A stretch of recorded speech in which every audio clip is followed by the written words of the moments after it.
দধিমথা এখন ধৰ্মীয় অনুষ্ঠান। দধিমথা কৰাৰ লগে লগে চব প্ৰত্যেকৰে মনটো প্ৰফুল্ল হয়, ভাল লাগে। আৰু ধৰ্মীয় অনুষ্ঠানৰ কাৰণে প্ৰত্যেকে আহে সেৱা কৰে। শ্ৰীকৃষ্ণই অৰ্জুনকৈ গীতা মহাভাৰতত কৈ থৈ দিছে, শ্ৰীকৃষ্ণই অৰ্জুনক কিছুমান অদ্ভুত কাহিনী দেখুৱাইছিল, কৰিছিল। দধিমন্থনখনো সৰু সৰু ল'ৰা ছোৱালীক লৈ শ্ৰীকৃষ্ণই অদ্ভুত কাহিনী কৰি লীলা খেলা কৰিছিল।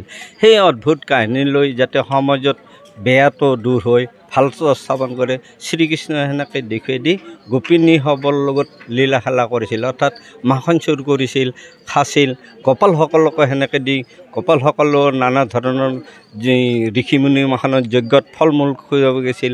ঋষিমাখনে গো যজ্ঞ পাতিছিল। ভগৱান শ্ৰীকৃষ্ণৰ কথা বৰ বেছি ক'ব নাজানিছিল, কিন্তু গোপিনীসৱেহে জানে।